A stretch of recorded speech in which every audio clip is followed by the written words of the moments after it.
Hello friends, welcome to GK study. तो आज की इस वीडियो में हम बात करेंगे टॉप 30 क्वेश्चंस के बारे में। तो ये आपकी क्लास 1 है, एचपी जेईई आईटी एग्जाम जो आपका होने वाला है, जब भी होगा उसके बारे में। तो आई होप आपको ये वीडियो पसंद आएगी और वीडियो कंप्लीट देखने के बाद अगर आपको लगता है कि आपको वीडियो अच्छी लगी तो जरूर लाइक कीजिएगा और कमेंट कीजिएगा कि इस तरह की वीडियोस जो है वो किस तरह से और अच्छा करके जो है आप तक पहुंचाई जाए। उससे पहले अगर आप हिमाचल प्रदेश कॉम्पिटेटिव एग्जाम्स की तैयारी कर रहे हो तो डिफरेंट मॉक टेस्ट जो है आपके लिए हम लेकर आए हैं, जिनमें सबसे पहला Himachal Pradesh state cooperative bank assistant manager, जो कि बहुत जल्दी जो है आपका एग्जाम है। तो अगर अभी तक आपने मॉक टेस्ट नहीं दिए हैं तो जल्दी से जाकर आप डिस्क्रिप्शन में मैंने लिंक दे दिया है, ज्वाइन कर सकते हो। उसके बाद एचपी पुलिस कांस्टेबल एग्जाम जो है वो आपका जब भी होगा तो उसके मॉक टेस्ट भी चले हुए हैं, उसके रिगार्डिंग भी जो है आप उनको ज्वाइन कर सकते हो। और एचपी जेईई आईटी एग्जाम बहुत जल्दी जो है आपको मॉक टेस्ट मिलने वाले हैं, तो इन सभी मॉक टेस्ट को आप परीक्षा ऐप पर ज्वाइन कर सकते हैं। फिलहाल के लिए जो चले हुए हैं उनको आपको करना क्या है कि डिस्क्रिप्शन में मैंने लिंक डाल दिया है, वहां से जाकर परीक्षा आपको डाउनलोड करना है। और साथ ही साथ आप HP 1 पास भी ले सकते हैं। HP 1 पास से आपको क्या फायदा होगा, एक तो आपको करंट अफेयर्स के प्लस आपको असिस्टेंट मैनेजर और आपको HP पुलिस कांस्टेबल के तीनों के मॉक टेस्ट जो है वो एक साथ मिल जाएंगे।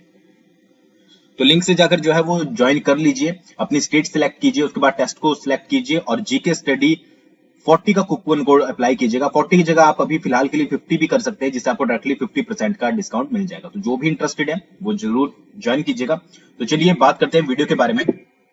सबसे पहला क्वेश्चन है www स्टैंड्स फॉर। यहां पर आपको बताना है कि जो ये www होता है, जो कि आपने बहुत बार यूज किया होगा जब भी आप इंटरनेट वगैरह चलाते होंगे, तो इसका फुल फॉर्म क्या होता है या इसका मतलब जो है वो क्या होता है। चार आपके पास ऑप्शन दिए गए हैं, तो इसका जो सही आंसर है वो है आपका वर्ल्ड वाइड वेब। तो इस तरह की आपको सभी के कौन किसके लिए स्टैंड करता है या फिर अगर आप बात करें तो फुल फॉर्म जो है वो क्या होती है, ये आपको जरूर पढ़नी है, ठीक है। और अगर आपने मेरी अभी तक सिलेबस वाली वीडियो नहीं देखी है कि कंप्लीट सिलेबस आपको क्या क्या पढ़ना है, तो ऊपर की तरफ एक लिंक आ रहा है, वहां पर जाकर जो है आप उस वीडियो को देख सकते हैं। नेक्स्ट क्वेश्चन की बात करते हैं। Which of the following are components of central processing unit, यानी कि सीपीयू। सीपीयू की फुल फॉर्म क्या होती है, जिनको नहीं पता है, सीपीयू की फुल फॉर्म होती है आपकी सेंट्रल प्रोसेसिंग यूनिट। अब इनमें से आपको बताना है कि कौन से जो है वो सीपीयू के कंपोनेंट होते हैं। तो सीपीयू के कंपोनेंट होते हैं आपके अरिथमेटिक लॉजिक यूनिट और साथ ही साथ आपकी कंट्रोल यूनिट। कंट्रोल यूनिट को आपका सीयू भी बोला जाता है, कई बार शॉर्ट में भी लिखा होता है। और अरिथमेटिक जो आपकी लॉजिक यूनिट होती है उसको एएलयू भी बोला जाता है, ठीक है। तो ये चीज याद रखिएगा, कई बार शॉर्ट में दिया होता है। तो ये जो आपका सेकंड आंसर है वो आपका सही है। अब एक बार बात कर लेते हैं सीपीयू के बारे में। देखिए इनपुट होता है, अगर आपको नहीं पता है तो इसके बारे में कभी बाद में बात करेंगे। आउटपुट होता है, इसके बारे में हम यहाँ पर बाद में बात करेंगे। बीच में होता है आपका सेंट्रल प्रोसेसिंग यूनिट, यानी कि जो आपका सीपीयू होता है, ठीक है। अब सीपीयू में जनरली क्या होता है, एक तो एएलयू होता है यानी कि अरिथमेटिक लॉजिक यूनिट, उसके बाद आपका सीयू होता है कंट्रोल यूनिट, और इसके अलावा होता है आपका मेमोरी यूनिट। मेमोरी यूनिट में आपका रोम आता है, रैम आता है, कैशे आता है या कैच जो भी आप बोलते हैं, ठीक है, जो कैच मेमोरी होती है। तो ये चीजें जो है आपकी सारी सीपीयू के अंडर आती है। तो ये चीज याद रखिएगा, अगर आपसे सीपीयू के कंपोनेंट पूछे जाते हैं तो सबसे पहला कंपोनेंट क्या होगा, वो होगा एएलयू, ठीक है। उसके बाद सेकंड होगा आपका सीयू, थर्ड हो जाएगा आपका मेमोरी यूनिट। अगर मेमोरी यूनिट नहीं दिया होगा तो आपका या तो रोम दिया होगा या फिर रैम दिया होगा या फिर दिया होगा आपका कैशे या फिर कैच मेमोरी, जो भी आप इसको बोलते हो। तो ये होते हैं जनरली कंपोनेंट ऑफ सीपीयू, तो याद रखिएगा, ठीक है। बाकी डिटेल में हम बाद में बात करेंगे, इनपुट क्या होता है, आउटपुट क्या होता है, कौन कौन से डिवाइसेस होते हैं, स्टोरेज डिवाइसेस में कौन कौन से आते हैं, ये फर्दर हम कभी डिस्कस करेंगे, ठीक है। नेक्स्ट क्वेश्चन की बात करते हैं। Which among following first generation of computers had, जो आपके फर्स्ट जनरेशन के कंप्यूटर होते थे उनमें निम्नलिखित में से, यानी कि इनमें से जो आपके नीचे दिए गए हैं, क्या क्या चीजें जो है वो यूज की जाती थी, ठीक है। चार आपके पास ऑप्शन दिए गए हैं, तो इसका जो सही आंसर है वो है आपका vacuum tubes and magnetic drum, ठीक है। तो जो आपके फर्स्ट जनरेशन के कंप्यूटर्स होते थे उसमें जनरली जो सबसे ज्यादा यूज की जाती थी वो वैक्यूम ट्यूब्स की जाती थी और साथ ही साथ मैग्नेटिक ड्रम भी। अब एक नजर यहाँ पर डालिए आप, ये होते थे इस टाइप के फर्स्ट जनरेशन कंप्यूटर, और अगर यहाँ पर आप देखोगे तो ये जो होती थी आपकी वैक्यूम ट्यूब्स होती थी। ये ट्यूब्स आप देख रहे होंगे, है ना, ये इस तरह की जो है वैक्यूम ट्यूब्स बहुत सारी यूज की जाती थी। बाकी आप गूगल वगैरह पर सर्च कर लीजिएगा अगर आप इसके बारे में और ज्यादा जानना चाहते हो। नेक्स्ट क्वेश्चन की बात करते हैं। वेयर इज रैम लोकेटेड, ठीक है। कमेंट करके बताइएगा कि रैम की फुल फॉर्म क्या होती है। ये तो आई थिंक आपको पता ही होगा, और जिनको नहीं पता है वो भी जो है वो सर्च कर जरूर कमेंट करके बताइएगा। तो यहाँ पर पूछा गया है कि रैम जो है वो कहां पर लोकेट करती है, यानी कि कहां पर होती है। तो इसका जो सही आंसर है वो है आपका थर्ड मदरबोर्ड, ठीक है। मदरबोर्ड जो है वो इस टाइप का होता है, यहाँ पर आप देख सकते हैं, और ये जो सेक्शन है ये है आपका रैम। नेक्स्ट क्वेश्चन की बात करते हैं। If a computer has more than one processor then it is known as, अगर किसी कंप्यूटर का एक से ज्यादा प्रोसेसर होते हैं तो उसको क्या कहा जाता है। वेरी इजी क्वेश्चन है, कॉमन सेंस थोड़ी सी लगाएंगे तो आपको पता लग जाएगा। इसका जो सही आंसर है वो है आपका मल्टी प्रोसेसर। ठीक है, उसको मल्टी प्रोसेसर कहा जाता है। नेक्स्ट क्वेश्चन की बात करते हैं। If a computer provides database services to other then it will be known as. अब ये भी क्वेश्चन आपको आसानी से पता लग जाएगा कि अगर कोई कंप्यूटर डाटाबेस सर्विसेज प्रोवाइड करता है किसी को तो उसे क्या कहा जाता है, तो उसे कहा जाता है आपका डाटाबेस सर्वर। ठीक है, आई थिंक ये दोनों क्वेश्चन तो थोड़े कॉमन सेंस अगर आप यूज करोगे थोड़ा भी ध्यान से तो आपको पता लग जाएगा। अगले क्वेश्चन की बात करते हैं। Full form of URL. URL आपने बहुत बार देखा होगा, इस तरह से जब भी आप कुछ सर्च करते हो गूगल क्रोम वगैरह पर तो एक जो लिंक टाइप करते हो आप, ठीक है, एक एड्रेस पूरा टाइप करते हो किसी वेबसाइट का, तो उसको कहा जाता है आपका यूआरएल। अब यूआरएल की फुल फॉर्म जो है आपको बतानी है, तो इसका जो सही आंसर होगा वो होगा आपका फर्स्ट यूनिफॉर्म रिसोर्स लोकेटर। अब यहाँ पर एल है तो इसका मतलब ये नहीं है कि यहाँ पर लिंक होगा। ठीक है, इसका आंसर मतलब एल का मतलब होता है आपका लोकेटर। कई बार जनरली ये पूछ लिया जाता है कि यूआरएल में जो है वो एल किस चीज को डिनोट करता है, तो लोकेटर, लिंक और भी आपके पास ऑप्शन होंगे, तो इसका सही आंसर होगा लोकेटर। तो ये आपको फुल फॉर्म जो है वो जरूर पता होनी चाहिए। तो यूआरएल की फुल फॉर्म है यूनिफॉर्म रिसोर्स लोकेटर। अगले क्वेश्चन की बात करते हैं। In which of the following form data is stored in computer. किस फॉर्म में जो है वो कंप्यूटर में डाटा को स्टोर किया जाता है, तो इसका जो सही आंसर है वो है आपका बाइनरी। बाइनरी नंबर कई बार पूछ लिए जाते हैं तो वो होते हैं आपके 1 और 0। ये याद रखिएगा, क्वेश्चन कई बार एग्जाम में आया है। ठीक है, 1 और 0, ठीक है, या फिर 0 और 1, जिस हिसाब से आपके पास ऑप्शन दिए होंगे। नेक्स्ट क्वेश्चन की बात करते हैं। Technology used to provide internet by transmitting data over wires of telephone network is. ठीक है, जो भी आपकी टेलीफोन वायर्स होती हैं उसके थ्रू जो डाटा आपको मतलब प्रोवाइड करवाया जाता है, उस टेक्नोलॉजी को जो है वो क्या कहा जाता है, तो उस टेक्नोलॉजी को कहा जाता है आपका डीएसएल। अब यहाँ पर देखिए एक इमेज के थ्रू ये आपका फोन केबल आ रही है, ठीक है, और फोन केबल को आपको एक डिवाइस के मीडियम से यानी कि डिवाइस के माध्यम से आपका जो है वो जो इंटरनेट होता है इथर केबल के थ्रू जो है वो इंटरनेट में जो है कन्वर्ट किया जा रहा है, तो इस डिवाइस को कहा जाता है आपका डीएसएल। ठीक है, डीएसएल आप डिवाइस बोल लीजिए, टेक्नोलॉजी बोल लीजिए। ठीक है, डीएसएल की फुल फॉर्म होती है आपकी डिजिटल सब्सक्राइबर लाइन। ठीक है, ये याद रखिएगा, डिजिटल सब्सक्राइबर लाइन। ठीक है, तो ये आपका डीएसएल मॉडेम होता है जिसके थ्रू जो भी फोन की लाइन होती है उसके थ्रू जो है वो इंटरनेट आपको प्रोवाइड करवाया जाता है। आई थिंक इस इमेज के थ्रू आपको क्लियर हो गया होगा। तो डीएसएल की फुल फॉर्म भी याद रखनी है और किस लिए जो है वो डीएसएल यूज किया जाता है ये भी आपको पता होना चाहिए। नेक्स्ट क्वेश्चन की बात करते हैं। Which level language is assembly language. Assembly language को जो है वो किस और लैंग्वेज के नाम से भी जाना जाता है, तो इसका जो सही आंसर है वो है लो लेवल प्रोग्रामिंग लैंग्वेज। या फिर अपोजिट क्वेश्चन हो सकता है कि जो आपकी लो लेवल प्रोग्रामिंग लैंग्वेज होती है उसको और किस नाम से जाना जाता है, तो असेंबली लैंग्वेज। दोनों तरह से आपको पता होना चाहिए। नेक्स्ट क्वेश्चन की बात करते हैं। Documents, movies, image and photographs ETC are stored at a. जो भी आपके डॉक्यूमेंट होते हैं किसी कंप्यूटर में, मूवीज होती है, आपकी इमेजेस होती है, या फिर फोटोग्राफ या कोई भी आपका अदर डाटा होता है, तो उसको निम्नलिखित में से किस में जो है वो स्टोर किया जाता है, तो इसका जो सही आंसर है वो है आपका फाइल सर्वर में। जितनी भी फाइलें होती है आपकी फाइल सर्वर में होती है। अगले क्वेश्चन की बात करते हैं। Which of the following is used in RAM. ठीक है, निम्नलिखित में से कौन सा जो है वो रैम में यूज किया जाता है, तो इसका जो सही आंसर है वो है आपका सेमीकंडक्टर। यहां पर आप देख सकते हैं रैम दिखाई गई है और सेमीकंडक्टर जो है वो इसमें यूज किए गए हैं। अगले क्वेश्चन की बात करते हैं। What is the full form of GUI in terms of computer. Computer की भाषा में जो है वो आपकी जो GUI होती है उसकी फुल फॉर्म क्या बनेगी, तो इसका जो सही आंसर है वो है ग्राफिकल यूजर इंटरफेस। जो भी आप इंटरफेस देखते हो कंप्यूटर पे उसको बोला जाता है आपका GUI यानी कि graphical user interface.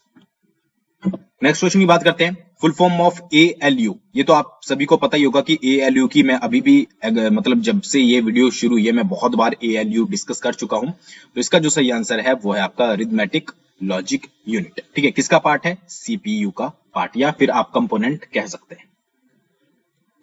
Next question की बात करते हैं। वो was the founder of Bluetooth. Bluetooth के फाउंडर जो है वो कौन थे। अब ये एक चीज याद रखिएगा, गूगल वगैरह हो गया आपका जितना भी इंटरनेट से रिलेटेड है, ठीक है, माइक्रोसॉफ्ट वगैरह हो गया, आपका ब्लूटूथ हो गया, सभी के फाउंडर के बारे में आपको जो है वो जरूर पता होना चाहिए। यहाँ पर पूछा गया ब्लूटूथ का फाउंडर जो है वो कौन है, तो जाप हार्टसन जो है वो ब्लूटूथ के फाउंडर हैं। और अगर बात करें ब्लूटूथ की तो अप्रोक्स 1994 के आसपास जो है वो ब्लूटूथ को फाउंड किया गया था।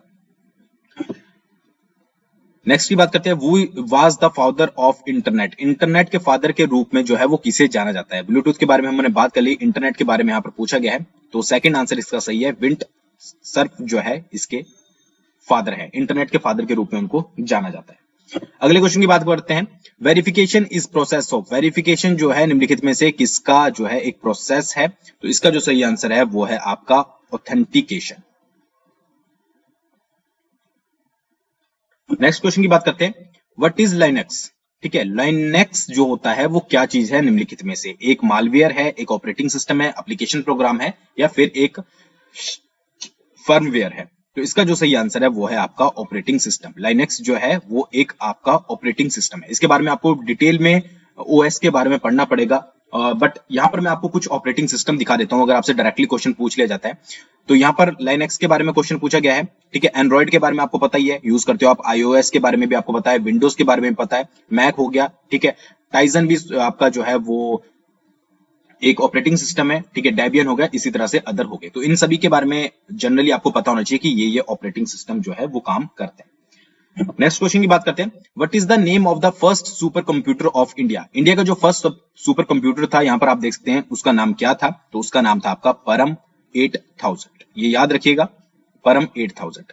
अब ये 8000 भी आपको याद रखना जरूरी है, क्योंकि कई बार अगर मान लीजिए ऑप्शन इस टाइप से आगे 6000, 5000 या फिर अदर, तो आपको पता होना चाहिए कि परम 8000 जो था वो इंडिया का फर्स्ट सुपर कंप्यूटर था। नेक्स्ट क्वेश्चन की बात करते हैं।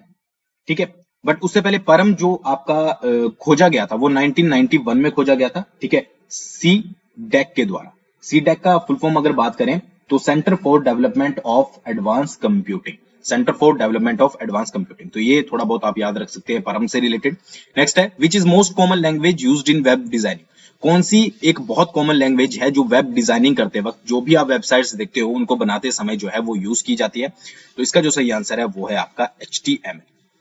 कुछ और इंटरनेट से जुड़ी जो है इंपॉर्टेंट लैंग्वेजेस है, जैसे HTML5 होगी, HTML होगी, उसके बाद CSS3 होगी, WW तो आपको पता ही लग गया, ये भी इंटरनेट से रिलेटेड है। PHP भी जो है डिजाइनिंग में यूज होती है, JS होगी, CSS होगी, XML होगी, जावा जो है वो एप्लीकेशन से रिलेटेड है। तो ये सभी जो है वो इंटरनेट की कुछ लैंग्वेजेस हैं जो कि यूज की जाती है डिफरेंट डिफरेंट पर्पस से। तो ये सब के बारे में आपको जरूर एक अच्छे से डिटेल में पता होना चाहिए। नेक्स्ट क्वेश्चन बात करते हैं। ठीक है, और एक और चीज, HTML की फुल फॉर्म अगर आपसे पूछ ली जाए कभी, ठीक है, तो हाइपर टेक्स्ट मार्कअप लैंग्वेज, ये जो है वो आपकी HTML की फुल फॉर्म होती है। ठीक है, हाइपर टेक्स्ट मार्कअप लैंग्वेज। वो is also known as father of computer. सबसे पहला कंप्यूटर से रिलेटेड अगर कोई क्वेश्चन बनता है तो यही बनता है कि फादर ऑफ कंप्यूटर के नाम से जो है वो किसे जाना जाता है? तो चार्ल्स बेबेज जो है वो फादर ऑफ कंप्यूटर जाने जाते हैं। यहाँ पर आप इमेज देख सकते हैं। नेक्स्ट की बात करते हैं, which among of following is commonly used language in Android applications. ये मैंने आपको बता ही दिया है कि एंड्रॉइड एप्लीकेशंस में जो है वो कौन सी जो है वो कॉमन लैंग्वेज जो है वो यूज की जाती है? तो इसका जो सही आंसर है वो है आपका जावा। एप्लीकेशन से रिलेटेड है आपकी जावा लैंग्वेज।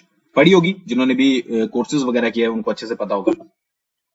नेक्स्ट क्वेश्चन है, where are saved files stored in computer. जो भी फाइलें आप सेव करते हो, ठीक है, और एक और कमेंट करके आपको बताना है कि शॉर्टकट की क्या होती है जब भी आप कोई फाइल सेव करते हो। बहुत इजी है। ठीक है, तो दो क्वेश्चन आप कमेंट करके बताइएगा, एक तो रैम की फुल फॉर्म, और दूसरी है कि अगर आप किसी फाइल को सेव कर रहे हो तो शॉर्टकट की उसके लिए आप क्या यूज करोगे। तो कोई भी फाइल आप सेव कर रहे हो तो वो कंप्यूटर में जो है वो कहां पर स्टोर होती है? तो वो होती है आपकी हार्ड डिस्क में। ये थी, आई थिंक ये चीजें तो सबको पता ही होगी। नेक्स्ट है, इनमें से आपको ऑड बताना है। ठीक है, कि कौन सा इनमें से जो है वो अलग है? CD, DVD, floppy disk, SD disk और बायोस। ठीक है, तो इजिली आपको पता लग गया होगा, बायोस जो है वो आपका सबसे अलग है। ठीक है, बायोस की फुल फॉर्म क्या होती है? बायोस की फुल फॉर्म होती है basic input output system. Basic input output system. बाकी आपको पता ही है सीडी डीवीडी आपका किस तरह से यूज किया जाता है। फ्लॉपी डिस्क पहले सीडी डीवीडी की जगह आती थी, अब जो है फ्लॉपी डिस्क का ज्यादा ऑप्शन नहीं आता है। एसडी डिस्क भी आपको पता है, ठीक है। तो इनमें से ऑड वन आउट के तरीके से भी क्वेश्चन आपसे पूछा जा सकता है। नेक्स्ट है which operations are performed by RAM, ठीक है। रैम से रिलेटेड बहुत सारे क्वेश्चन जो है वो ऑलरेडी बन चुके हैं। रैम जो है इनमें से क्या चीज जो है वो करती है, ठीक है। तो इसका जो सही आंसर है वो है आपका रीड एंड राइट। रैम का काम होता है आपका रीड और राइट करना। नेक्स्ट है आपका which among following is secondary storage device, निम्नलिखित में से कौन सा जो है आपका सेकेंडरी स्टोरेज डिवाइसेस है। स्टोरेज डिवाइसेस के ऊपर जो है अलग से मैं एक वीडियो बनाऊंगा जिसमें आपको डिटेल में समझाऊंगा, बट फिलहाल के लिए आपको बताना है कि कौन सा सेकेंडरी स्टोरेज डिवाइस है। तो इसका जो सही आंसर है वो है आपका हार्ड डिस्क, ठीक है।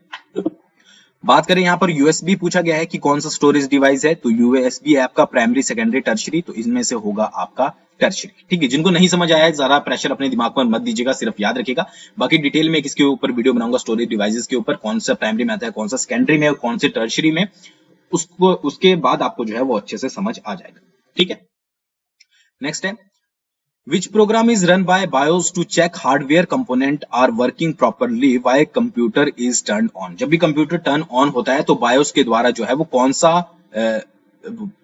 प्रोग्राम जो है रन किया जाता है कंप्यूटर के कंपोनेंट को जो है वो हार्डवेयर कंपोनेंट को चेक करने के लिए। तो इसका जो सही आंसर है वो है आपका पोस्ट। पोस्ट की फुल फॉर्म की अगर बात करें तो इसकी फुल फॉर्म होगी पावर ऑन सेल्फ टेस्ट, ठीक है। पावर ऑन सेल्फ टेस्ट, तो ये याद रखिएगा। नेक्स्ट है रोम इज नॉन वॉलेटाइल। रोम जो होती है वो नॉन वॉलेटाइल होती है, ये सही है कि गलत है ये आपको बताना है, ठीक है। तो इसका जो सही आंसर है वो है आपका ट्रू। रोम जो होती है वो नॉन वॉलेटाइल होती है। अब नॉन वॉलेटाइल क्या है इसको एक बार समझ लीजिए।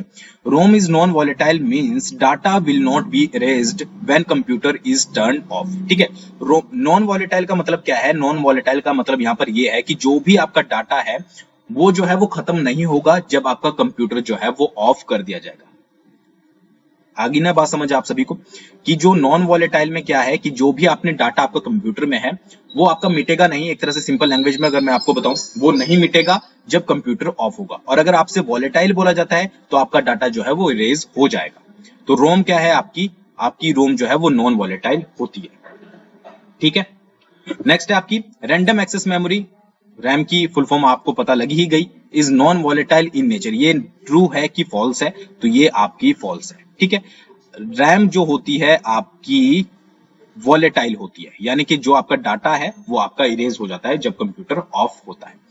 तो ये थे कुछ 30 इंपॉर्टेंट क्वेश्चन। आई होप आपको क्वेश्चन जो है वो पसंद आए होंगे, और कमेंट करके जरूर बताइएगा कि किस तरह के क्वेश्चन थे और क्या क्या चेंजेस आपको चाहिए इसके अंदर।